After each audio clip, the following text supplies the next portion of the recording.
Olá, estamos de volta com mais um Resenha do Cangaço. Você está conosco, você participa conosco, você sugere as temáticas, você deixa seu comentário, você dá a sua opinião. O Resenha, ele é transmitido no canal 23.1 da TCM, pelo YouTube no Resenha do Cangaço e também pelo Spotify. Você pode escolher na sexta-feira no canal 23.1 e o reprise é na terça-feira, meio-dia. E aí você tem as opções para você acompanhar a nossa programação. A gente vem fazendo nas últimas semanas um amplo debate, uma discussão, uma resenha, um bate-papo sobre cinema e cangaço. Fizemos em outros programas anteriores a relação do cangaço com o teatro, com a música, com a literatura do cordel, com o repente. E aí o público pediu para que nós trabalhássemos um pouco mais sobre cinema. São muitas as produções brasileiras que retratam o cangaço. E aí a gente fez uma seleção de filmes, de preferência filmes dos anos 60, filmes mais clássicos, para que a gente pudesse bater um papo e levar para você informações, análises, comentários sobre essas produções. E hoje nós temos aqui como convidado Jean Henrique.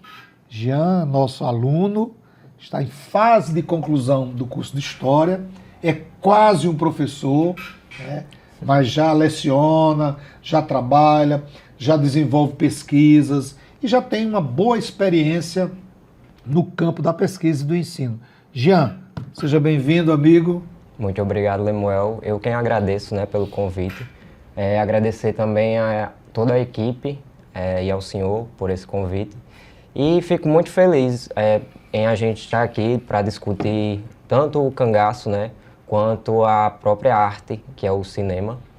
E vamos traçando aí essas discussões em torno desse grandioso filme, que eu gostei muito, inclusive, que é o Riacho do Sangue, de 1966.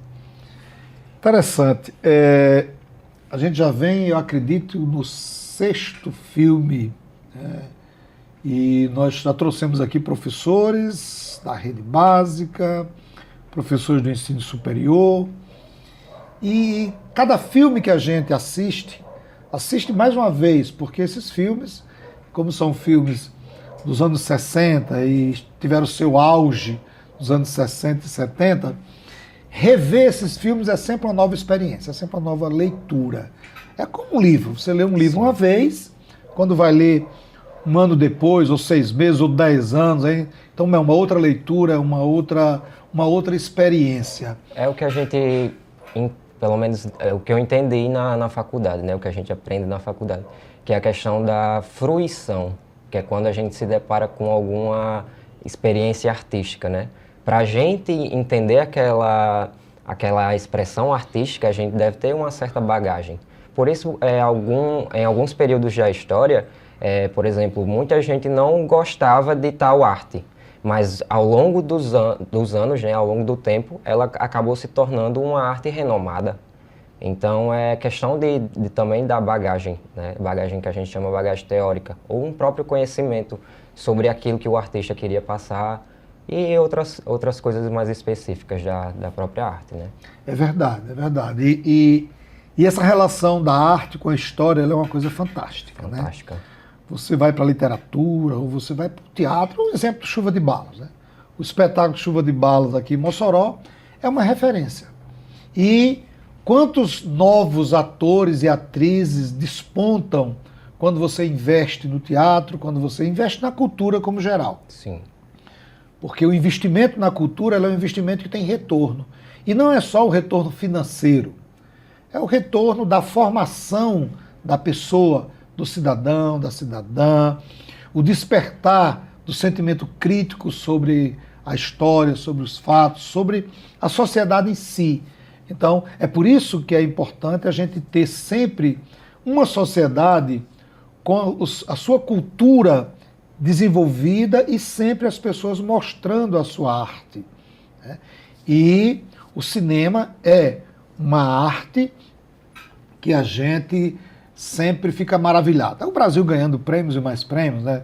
Tivemos o Ainda Estou Aqui, internacionalmente elogiado, e agora o Agente Secreto, né? Sim. Que o ator Wagner Moura foi premiado em Cannes. Quer dizer, isso é sinal que o Brasil vem amadurecendo, vem se fortalecendo no campo do cinema. Sim. Isso é resultado de décadas e décadas de trabalho, não só de quem está na produção, de roteirista, de atores, mas também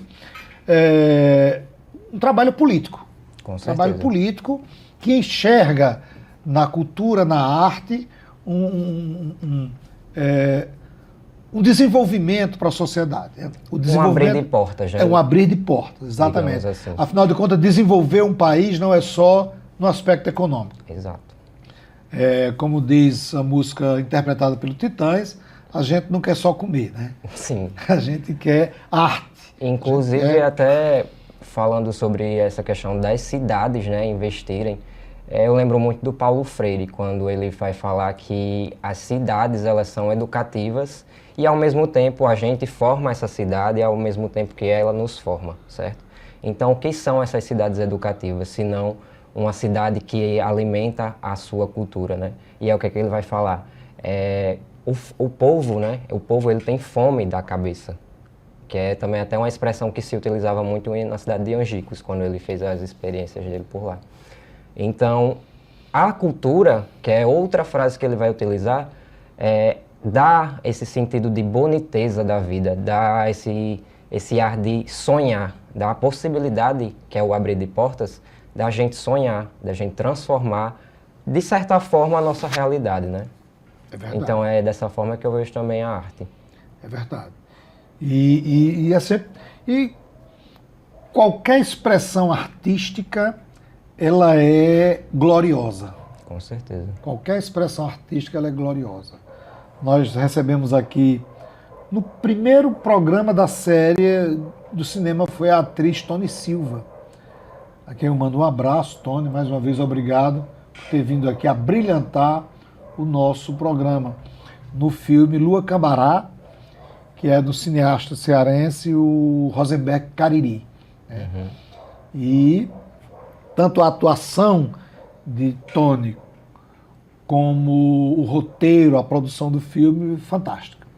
Jean, mas vamos aqui bater um papo sobre o que nós nos propomos a conversar hoje, né? Vamos lá. Eu vou explorar bem Jean, que o Jean é bem inteligente, sabe? Aí dá pra gente sugar. Riacho do Sangue. É um filme estrelado por Alberto Rucha, Maurício do Vale, Gilda Medeiros, Turíbio Ruiz, a direção de Fernando Barros, ano 1966. É um filme que retrata um pouco da história do Nordeste do Brasil, tendo como pano de fundo a religiosidade popular e, em especial, a região do Cariri cearense. Ele foi buscar inspiração num dos maiores líderes religiosos que o Brasil ainda tem, apesar dele não estar mais entre nós, mas a sua liderança continua, que é o Padre Cícero. Sim. E, por extensão, o Beato Zé Lourenço, que foi líder de uma comunidade Caldeirão, lá no Crato, e todos esses fatos históricos inspiraram a produção do Riacho do Sangue. Ele foi gravado na região do Caldeirão, nas proximidades do Crato, em Quixadá e Juazeiro. As tomadas do filme foram nessas 3 cidades do Ceará. Eu gostaria de saber de você, Jean, o seguinte: cinema, sala de aula. Filme, qualquer que seja ele, o professor tem total autonomia para escolher o filme, claro, olhando para a sua turma, olhando a idade, todas essas questões, para saber que filme escolher, e como trabalhar.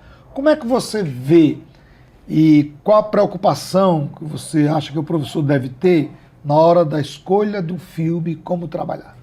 Olha, Lemuel, eu sou até suspeito, na verdade, para falar sobre filmes, na verdade a arte, né, usada em sala de aula, porque eu sempre procurei levar toda essa bagagem artística nas minhas aulas. É tanto que eu era o professor na escola que eu lecionei agora nos últimos 2 anos.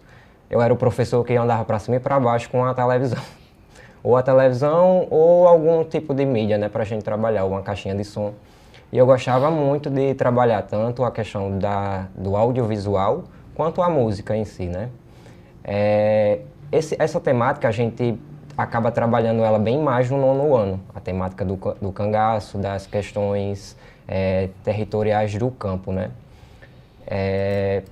Nesse sentido, o que eu vejo é que a gente deve escolher, como o senhor falou, vendo, analisando o que aquela turma, a gente sempre sente, né? Enquanto professor, a gente sente a turma.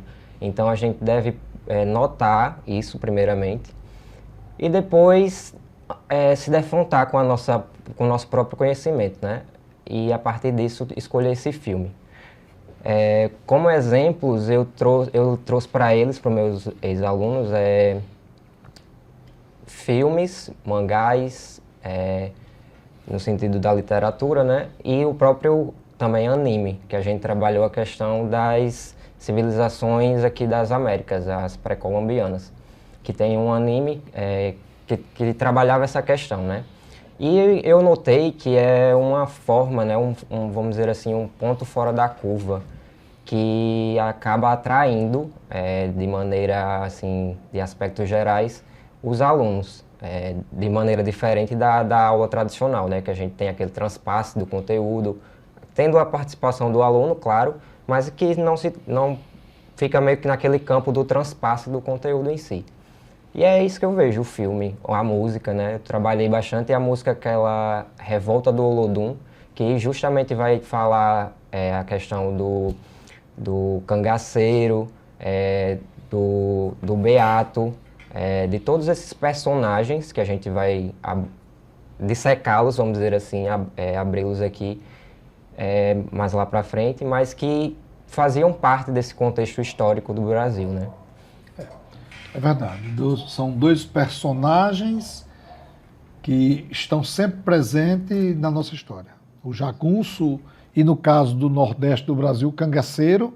O jagunço tem em todo o Brasil, mas o cangaceiro é aquele sujeito histórico, aquele personagem que está mais ligado a uma região. O Beato, não. O Beato ele está em todo o Brasil. Talvez algumas regiões usem outros termos, né? O Beato aqui para a gente. Em outra região talvez seja conselheiro, entendeu? E por aí vai, mas a figura, a essência é a mesma. Sim.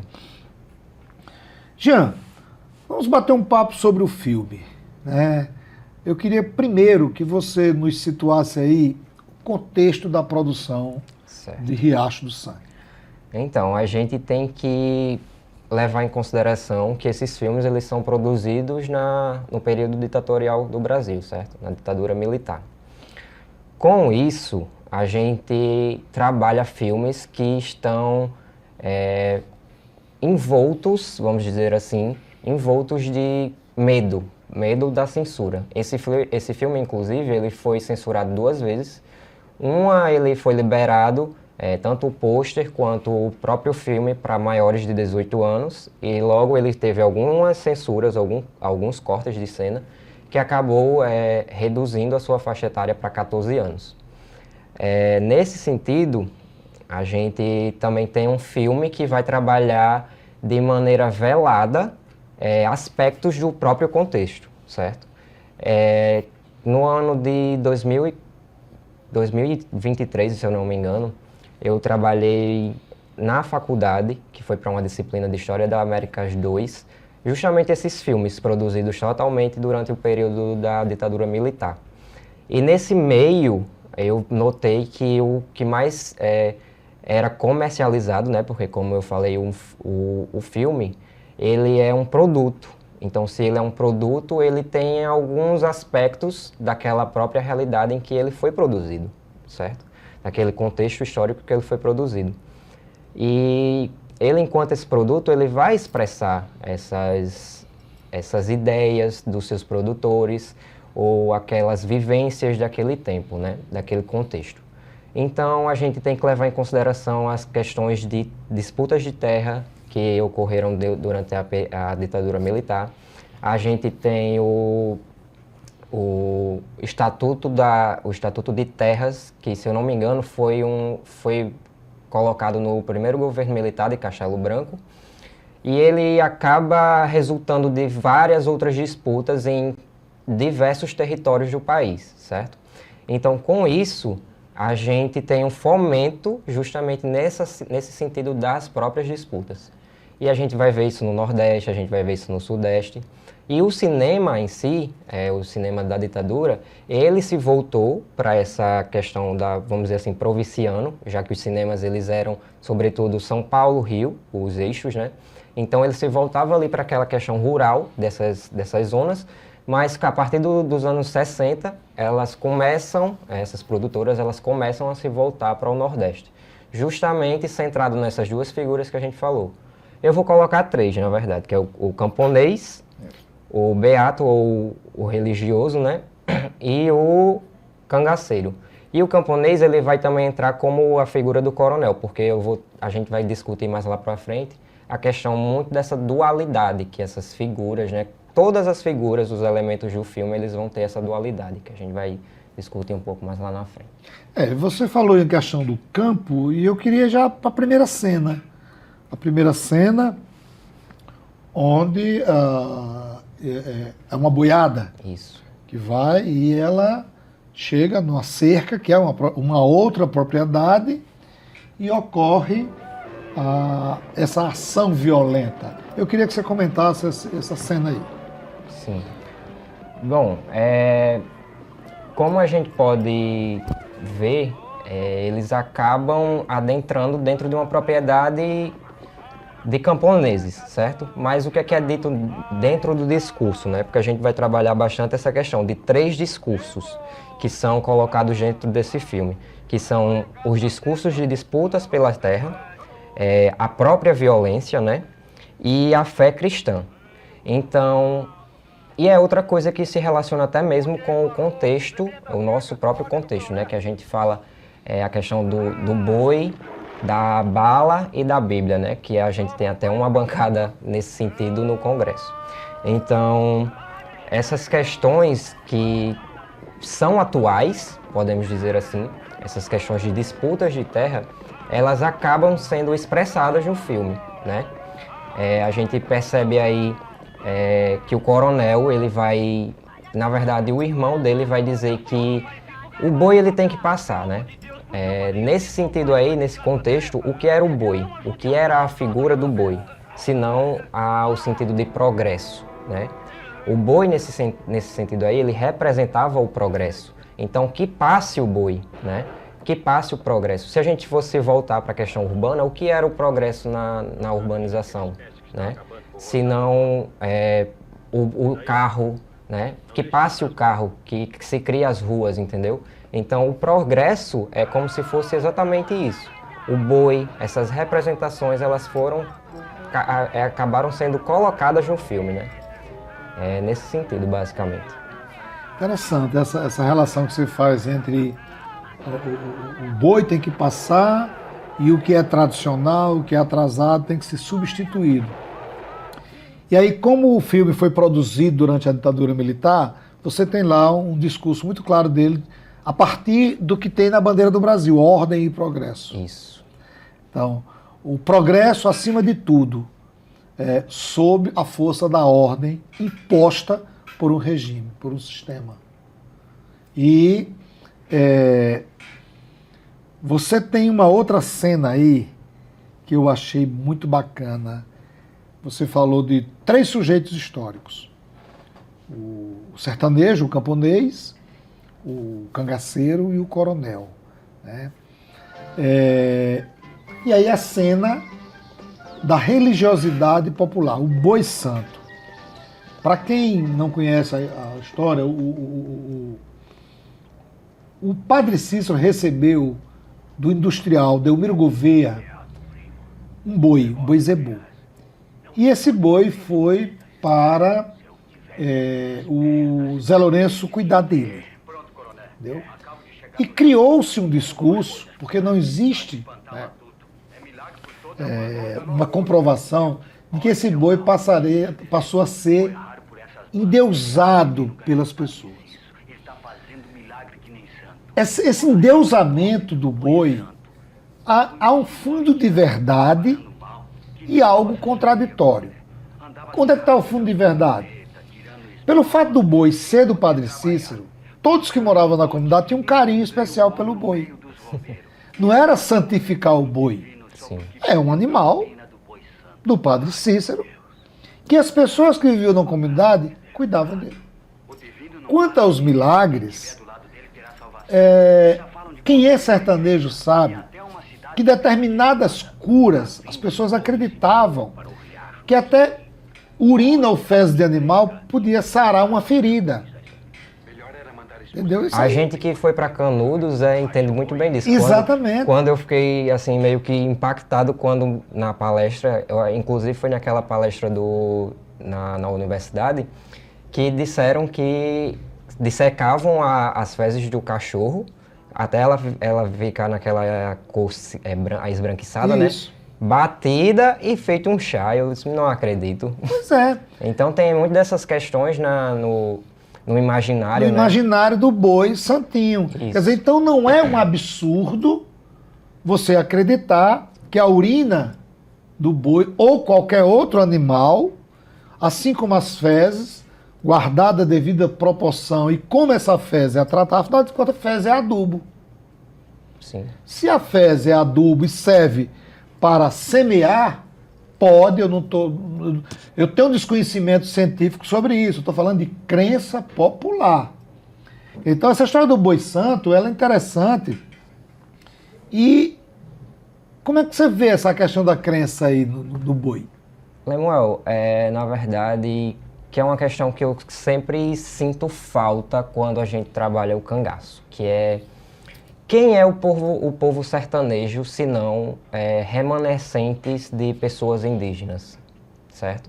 Porque quando a gente analisa a questão colonial, a história colonial, a gente vê que a partir da expulsão dos holandeses, os portugueses, né, sobretudo, eles começam a adentrar os sertões, né, que a gente eles vão chamar de sertões, que é todo aquele contrário ao que está no litoral, que está mais próximo do mar. Até porque os portugueses, eles foram como caranguejos, né, andaram pelas praias.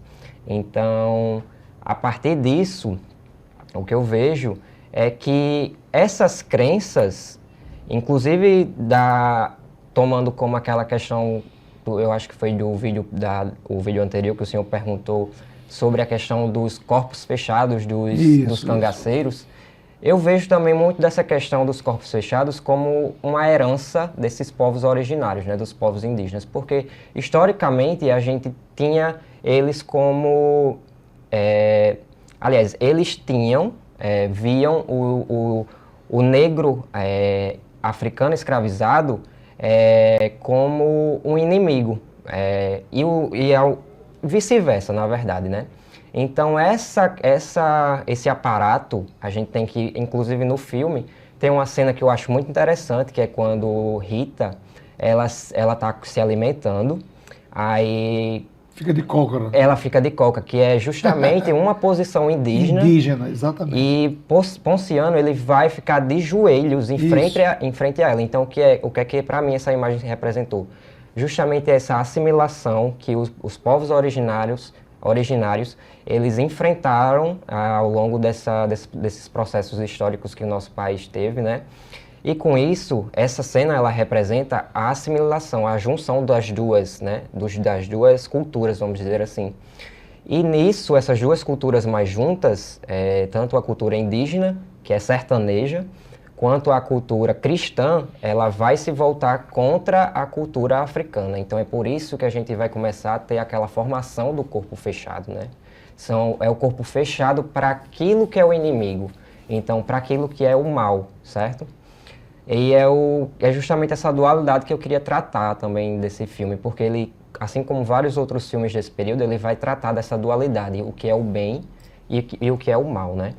E é o que eu vejo basicamente desse filme, essas questões da dualidade tanto no boi, seja na bala, na questão da violência, e de outras questões também, como até mesmo o corpo da mulher, né? Ela é bem trabalhado no sentido, nesse filme eu achei ele um pouco bem trabalhado, mas a gente ainda vê aspectos daquele período que trabalhava a mulher como se fosse um ser que não tivesse subjetividade, entende? Então, meio que fica nessa zona, né? Nesse sentido, nesses aspectos. Bom, antes de ir para a próxima pergunta, você sabe que todo programa nós temos o nosso quadro No Rastro do Cangaço. Vamos conhecer hoje o que é que nós temos de bom para você no quadro Rastro do Cangaço.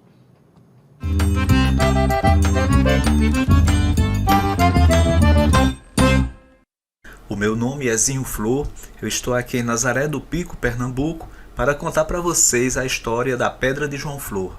Essa pedra é conhecida como a Pedra de João Flor. João Flor era padrinho de fogueira de Lampião e pai de 7 volantes que combateram o cangaço: Euclides, Manuel, Odilon, Ildefonso, Luiz, Américo e Ildebrando. No dia 1º de agosto de 1923, Lampião com seu bando se encontrava na vila de Nazaré no momento em que chegou a volante comandada pelo sargento José Alencar de Carvalho Pires. Ao começar o confronto na vila entre os cangaceiros e a força volante, João Flor, que se encontrava na sua casa na Lagoa dos Bonomes, próximo à vila de Nazaré, correu armado e ficou protegido por trás dessa pedra, aguardando a vinda dos cangaceiros na sua direção. Mas após longo combate, os cangaceiros fugiram na direção contrária, não vindo em sua direção. E apesar de não ter participado da luta, essa pedra ficou conhecida como a Pedra de João Flor. Essa história você conhece aqui no quadro No Rastro do Cangaço, no canal Resenha do Cangaço de Lemuel Rodrigues.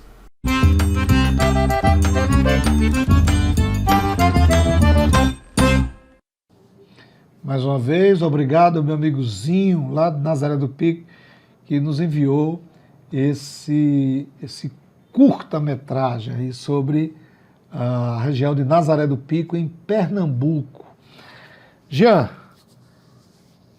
falando de crença popular, nós temos aí outra cena do Boi Santo, né? Aí a gente relaciona, claro, quando fala do Boi Santo, a gente vê que a crença popular, ela pode, e é claro que isso depende da interpretação de cada pesquisador. Alguém pode me questionar e dizer que eu estou errado, que você está errado, e fica na visão de cada um. Como é que você vê essa relação do boi, da crença, do sertanejo subversivo? Que tipo de subversividade aparece aí que você possa colocar para a gente? Então, Manuel, como a gente está tratando de audiovisual, o que a gente chama de semiótica, né, que é a representação daqueles elementos, então o boi é um elemento no filme, ele vai representar justamente o latifúndio, né? É como se ele fosse a representação desse latifúndio. É tanto que, ao mesmo tempo que o boi ele vai representar o bem, no sentido de prover milagres, ele traz a morte, que é como o caso da primeira cena que a gente viu, né? Ele tem essa dualidade, tanto para o bem quanto para o mal. Então ele vai ser essa figura do latifúndio, né? E a partir disso, a partir dos latifúndios, a gente tem essa questão das disputas de territórios, né? Porque o latifúndio nada mais é do que uma pessoa só dona de uma grande quantidade de terras. E a gente sabe que, historicamente, as terras elas não foram distribuídas nesse país, né, no Brasil. Então, essa questão do boi, ele deve ser trabalhado, né, principalmente em sala de aula, nesse sentido de interpretar o boi enquanto essa propriedade, né? Esse latifúndio. Então, meio que fica nesse sentido mesmo, o boi. Ao meu ver, pelo menos na minha interpretação. Interessante, você coloca o boi em duas situações opostas, né? O boi na condição de um personagem, né, que promove o bem a partir da crença nele, da fé nele, e ao mesmo tempo ele como símbolo de poder e de desavença, né? Porque foi o boi que invadiu a terra, que representa o processo de desenvolvimento, o símbolo de progresso. Tem outro corte aí que eu achei interessante, esse já é o quarto corte que a gente vai ver, que é o diálogo entre o beato divino e o tropeiro ponciano, que é já uma preparação, uma discussão sobre como proteger o arraial. E a gente sabe que o caldeirão foi destruído, Sim. fruto da interferência da Igreja Católica, do Estado e dos coronéis. Ou seja, não só o caldeirão. Quando a gente vai para Canudos, quando a gente vai para o Contestado, Pau de Colher... Inclusive tem até uma cena que é muito bacana, que os dois guardas eles chegam de frente, né, eles ficam de frente para o caldeirão, e o Riacho do Sangue, no caso, e falam assim, nossa, parece que eu estou vendo uma Canudos. Exatamente. Eu fiquei... É exatamente isso. Então, teve essa preocupação, né, de ser retratado isso dentro do filme. Desse vínculo entre o Canudos, né, a Canudos, e essas questões ainda dentro desse período, né, que a gente está falando dos anos 60, mas que ainda também se relacionam com o contexto histórico de hoje, né, da atualidade. E sobre aquela questão que o senhor até falou também dos subversivos. Por que subversivos? A gente também tem que trabalhar a questão da dualidade do cangaceiro, né? O cangaceiro, a gente tem a questão do bem e do mal para ele também. Tem pessoas que acreditam, a gente tem pessoas que têm seus cangaceiros queridos, santificados, favoritos, né? Então, a gente tem essa questão da dualidade dentro do próprio cangaço e também tem a questão dos malfeitores, né? Que é como a maioria das pessoas colocam eles como, vamos dizer assim, bandoleiros, né? Eu, particularmente, não gosto muito dessa expressão bandolismo para o cangaço, né? Eu vejo o cangaço ele muito mais como um resultado, porque a gente está falando de processos históricos de disputas por terras. Então, eu vejo o cangaço ele muito mais como um resultado, né? Não que fosse necessário, mas que foi um dos, vamos dizer assim, um dos ápices, né, daquelas disputas. Então, se não fosse o cangaço, ia ser outra coisa. Durante o período colonial, quem seriam os cangaceiros, se a gente fosse meio que anacrônicos? Os bárbaros. Então, os indígenas eles foram colocados como os bárbaros, porque eles não queriam deixar a boiada entrar, entendeu? Dentro do sertão, não queria deixar a boiada passar. Então, é muito dessa questão da dualidade, dos discursos que são criados dentro dessas dualidades entre o bem e o mal, né? E que acabam permanecendo durante permeando muitos e muitos anos depois do que eles são criados. Interessante você coloca aí. E é muito bom esse papo, porque cada convidado, né, que a gente traz aqui tem algo novo e importante quando analisa o filme. É claro que não é o mesmo filme que está sendo analisado por todos. Sim. Cada um está analisando um, a gente está batendo papo sobre um. Mas dentro da proposta de cada filme, a gente percebe como a interpretação de cada um de vocês difere em algumas coisas. Isso é muito bacana, porque você tem a autonomia para fazer a sua interpretação e expô-la, né? Quer dizer, então a gente aprende, porque cada um traz um elemento novo, um olhar dentro do filme, dentro do contexto, que o público diz, eu não tinha percebido isso. Eu assisti ao filme, mas eu não tinha enxergado dessa maneira. Que pode ser uma leitura, na visão de quem está nos assistindo, pode ser uma leitura equivocada, pode ser uma leitura coerente, mas que é uma leitura diferente daquilo que eu vejo, cada um vê, né? E quando você... o corte que a gente vai agora, a gente mostra o seguinte, esse que passou era o Beato conversando com o tropeiro Ponciano, né, falando sobre a preocupação de garantir a sobrevivência do arraial. Isso. O corte que a gente tem agora é o diálogo entre o delegado e um feitor da fazenda do coronel, né, o que é o Quirino. Né? E aí eles já estão o quê? Mostrando a preocupação do Estado e dos coronéis com o crescimento do arraial. Aí a gente faz tudo e eu queria ouvir de você. Então, antes desse diálogo aí, a gente tem também a questão, posteriormente à cena anterior, a gente tem aquela questão trabalhada pelo Beato, de que tem as aves, né? Então, as aves, tanto também na questão da cultura indígena, que representavam elementos sobrenaturais no sentido de, como é que eu posso dizer, elementos ancestrais, mas no sentido de, não de milagre, qual é a palavra? Seria muito mais, como é que eu posso dizer? Um presságio. Isso, mas no sentido de levar, né, a alma, no sentido de ser esse porta-voz do mundo espiritual e material. Isso. E nessa cena, no caso dos beatos, do coronel, dos coronéis e do próprio Estado, né?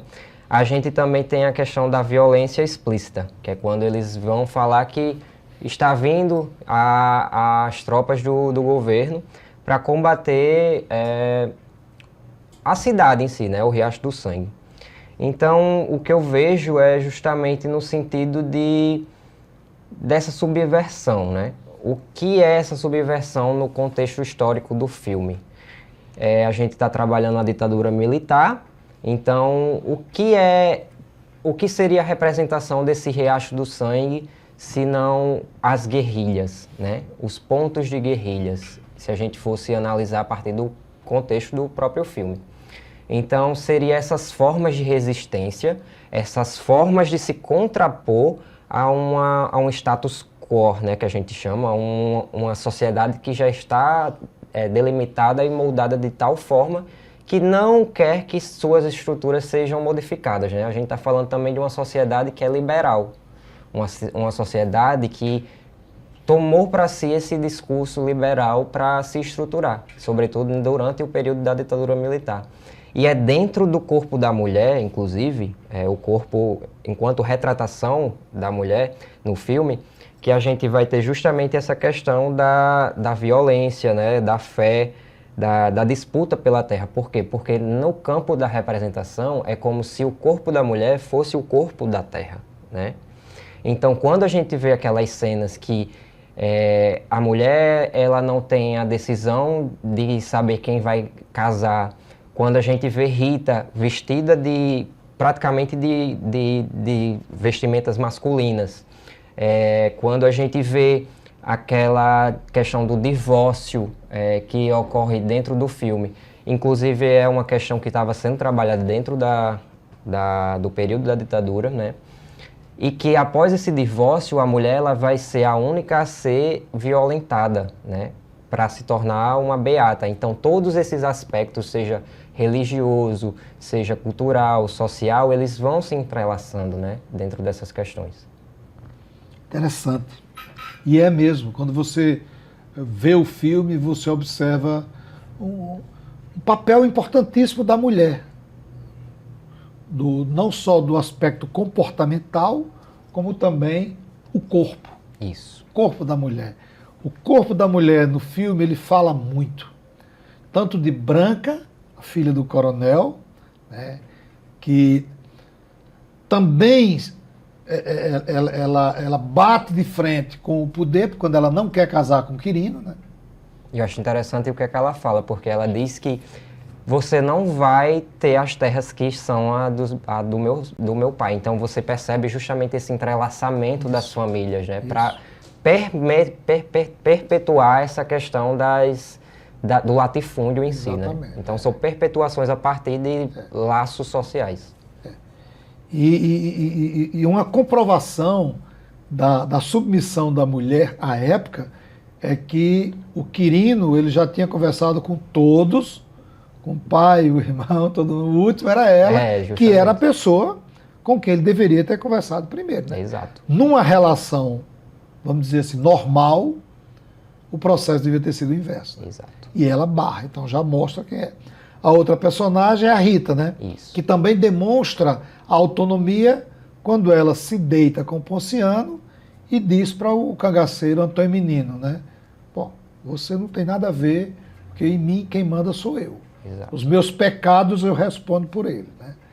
Quer dizer, então... E a menina, a Beata, que o divino proporcionou o divórcio quando ela sofreu aquela violência para ter a sua alma purificada. Exato. Então você tem 3 representações femininas ali que mexe com o filme. Exato. Quando você olha o filme de vários ângulos, né? Exato. A gente tem que olhar o filme só para o lado da ação heróica, não. Vamos ver o que está nas entrelinhas, né? Na subjetividade, da produção, exato. Bom, nós temos mais um quadro, e nós iniciamos esse quadro no programa passado, que é a bodega do seu João.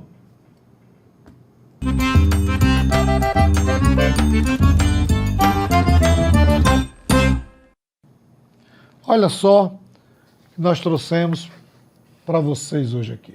Que quadro espetacular. Esse aqui é de um artista moçoroense, Giovanni Pessoa. E, como eu disse no programa passado, esse aqui é meu, viu? Entendeu? Você, com certeza, vai despertar interesse nessa obra de arte. Tá aí o endereço do Giovanni, o telefone, o Instagram. Você pode conhecer os trabalhos do Giovanni e ele vai estar expondo durante o Cidade Junina. Você sabe que tem uma ampla feira de artesanato lá, ali próximo ao Memorial da Resistência. E todos os artesãos de Mossoró e cidades vizinhas, eles estarão lá apresentando seus trabalhos. E é importante que a gente valorize o trabalho desses artistas. São artistas de Mossoró e de outras cidades da região que vêm mostrar, apresentar o seu trabalho. Visite a feira de artesanato, prestigie, valorize e adquira o produto desses artistas, porque vale a pena. São trabalhos que merecem o nosso aplauso e o nosso reconhecimento. Aqui, produto do Giovanni Pessoa. Vou ficar aqui exposto para que a gente possa curtir um pouco essa obra. Muito obrigado e você pode adquirir a obra pelo Instagram ou contato direto com ele, tá bom?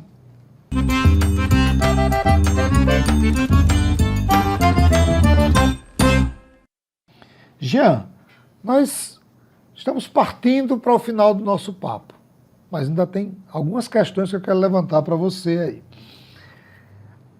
Nesse corte que nós vamos ver aqui, a gente vai ver a chegada do Coronel ao Arraial. O Coronel era um homem... Bom, eu não sei se era por conta da deficiência dele, sim, que quando você atravessa... Bom, não é uma regra, mas geralmente quando você passa por uma dificuldade, você fica mais sensível. Tende a acreditar em tudo, né? E o Coronel, ele acreditou que o boi poderia fazer um milagre e tirá-lo da condição de cadeirante. Ele foi ao Arraial. E eu queria que você comentasse aí essa parte do filme.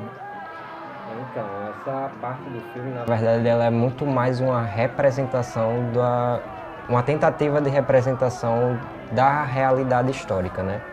Porque, assim, quando a gente analisa a questão do boi milagroso e Zé Lourenço, né, do Caldeirão, a gente acaba notando que o Coronel, ele foi alinhado, né, dentro de uma questão de como se tivesse uma proximidade com os cangaceiros. Então, ele pede que o boi seja sacrificado justamente em frente à delegacia, justamente para se desvincular dessa imagem que foi colocada para ele, né, de aliado dos cangaceiros. Então, no filme, o que é retratado é justamente esse sentido por mais que você odeie ou não goste daquilo, colocado como mal, o seu inimigo, muitas vezes você vai acabar cedendo, né, aquelas ideias do seu inimigo ou do mal, vamos dizer assim, que é o que é colocado na dualidade do filme. Então, eu vejo muito nesse sentido, né? Ele acabou indo encontro a essa questão dos milagres, né? O milagre, ele me afeta, mas ao mesmo tempo ele pode ser uma solução para mim. E aí na cena anterior, justamente, quando o Jagunço vai dizer assim, o coronel faria de tudo para solucionar seu problema, que é justamente a questão de andar, né? Então eu vejo muito nisso. A fé cristã, ela está tão presente nas relações sociais, tanto do sertão, quanto no Brasil como um todo, nesse sentido, né, de promover essa salvação, tanto da alma, ou de propor ou agregar milagres na saúde, financeiros e qualquer outro, nesse outro sentido, né? Então, eu às vezes sinto que é muito mais um afago, vamos dizer assim, de questões sociais, né? Porque a gente tem um país que, infelizmente, ele é um país não tão rico no sentido assim, enquanto ele deveria ser na questão cultural, né? Então, às vezes eu fico imaginando que a religião, ela acaba entrando nessas lacunas que acabam se tornando da cultura, né? E eu vejo muito nesse sentido. Interessante, quando a gente vê o filme, o coronel se aproximando do Beato, porque como o Caldeirão foi uma referência para o roteiro do filme, eu lembro que o Beato Zé Lourenço, ele mantinha uma relação boa com muitos fazendeiros da região do Crato. Sim. Claro que existiam aqueles, principalmente aqueles coronéis que estavam próximos à diocese, né, que tinha uma relação política muito grande, mas o Beato ele mantinha uma relação muito boa com os fazendeiros, e que o respeitavam, inclusive, né? E é possível que esse respeito que o coronel, no filme, tivesse para com o Beato, fosse também baseado nessa boa relação que Zé Lourenço tinha com os coronéis da região do Cariri, do Crato principalmente. Né? É possível que aí tenha exercido alguma interferência, alguma influência, aliás. E até mesmo essas relações, elas são notadas tanto em relação à questão dos coronéis com os cangaceiros, né? Isso. Então a gente vê também essa questão da construção a partir dessas relações, porque ao mesmo tempo que a gente acha que, ou a gente tem os cangaceiros como, vamos dizer assim, os Robin Hoods do sertão, né, que é aquelas pessoas que faziam a reparação, vamos dizer assim, e as pessoas criminosas. Então, essas relações, elas, como eu já havia falado, elas causam essa dualidade, né? Então, seja entre coronel e cangaceiro, seja entre coronel e beato, ou beato e cangaceiro, a gente sempre vai ver essas dualidades. E o camponês sempre lá também, né? A gente não pode esquecer desse sujeito histórico, que é, sobretudo, muito importante. É verdade. Vamos para mais um corte. E aí a batalha se aproxima. Mas, diferente de outros filmes, essa batalha ela é permeada por diálogos interessantes, né? Por diálogos que chamam a atenção. E um dos cortes é a convocação para a defesa, o chamado do arcanjo Gabriel. Eu queria que você mostrasse para a gente um pouco mais disso. Então, essa questão da religião enquanto a própria salvação, né? O Beato ele vai dizer também que para que o pecado ele seja lavado do riacho do sangue, ele precisa usar de vítimas, né, de pessoas inocentes para que isso, ele diz até, o sangue precisa escorrer em riacho do sangue para que tudo comece a verdejar. Então, o que é esse verdejamento, né?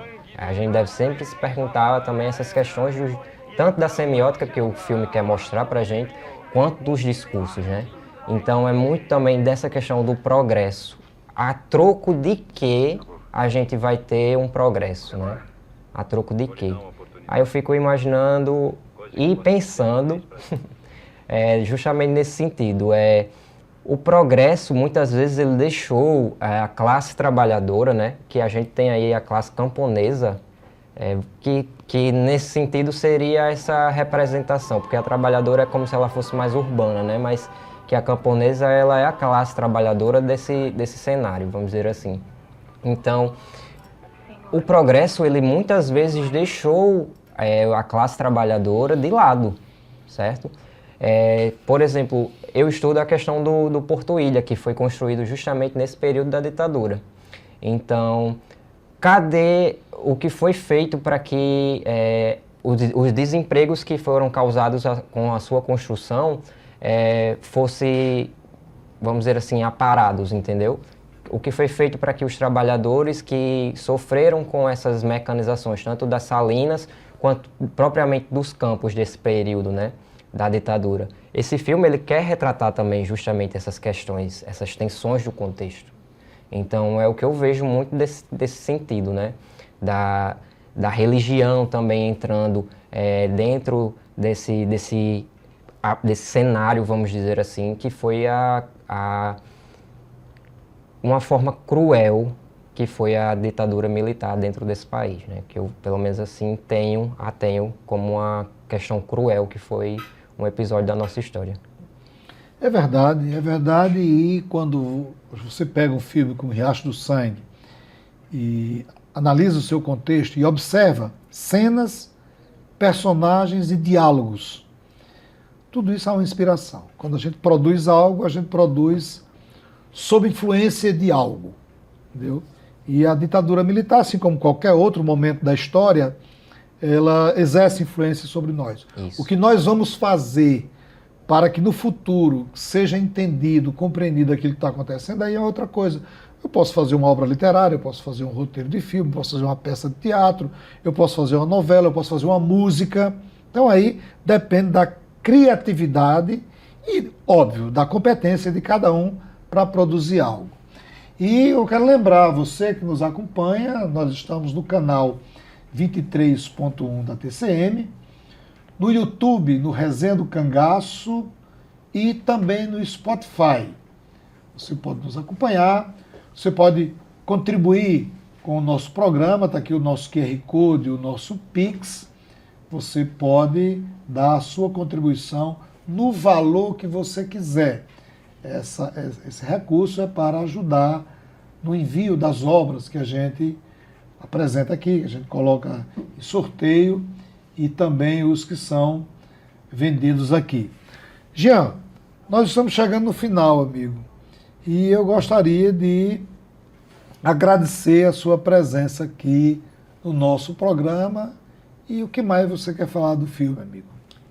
Então, Lemuel, eu primeiramente recomendo o filme, né, para que as pessoas possam primeiramente compreender a questão do cinema brasileiro, né, que o cinema brasileiro ele não é de agora, apesar da gente estar começando a ser reconhecido agora mundialmente, nosso cinema ele já é bem forte, eu posso dizer isso porque eu já analisei muitos filmes, principalmente desse período da ditadura, e vejo também que por mais que a gente tivesse muitos poucos recursos, seja técnicos, seja financeiros, a gente entregou muito filme com muita qualidade.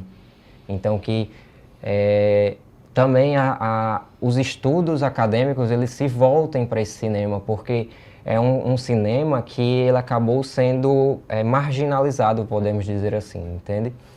E também tenho muito mais a agradecer ao senhor pela oportunidade de estar aqui, né? De ter ser agraciado com esse convite e espero muito poder voltar, retornar aqui, para a gente poder manter esse papo, esse diálogo muito proveitoso. Quando nós terminarmos essa sequência de filmes, nós iremos começar uma sequência de livros. Nós iremos, toda sexta-feira, resenhar um livro. Vamos convidar professores, estudantes, para ler uma obra e aqui a gente bater um papo sobre a obra. Eu quero agradecer já mais uma vez a você e quero agradecer a você que nos acompanha, que você nos acompanha no canal 23.1 da TCM, no nosso canal do YouTube, você pode ir lá compartilhar a programação, dar o seu like, deixar os seus comentários e também dar as suas sugestões. Alguns colegas, amigos que nos acompanham deram sugestões e está anotado aí a sugestão que foi dada para a gente trabalhar algumas séries que estão aí fazendo muito sucesso.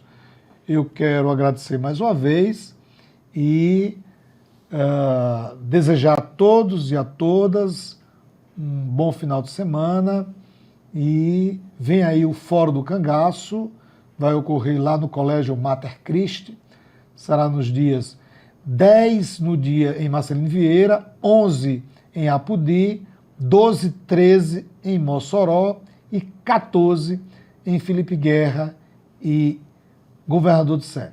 Muito obrigado a todos e a todas e até o nosso próximo programa.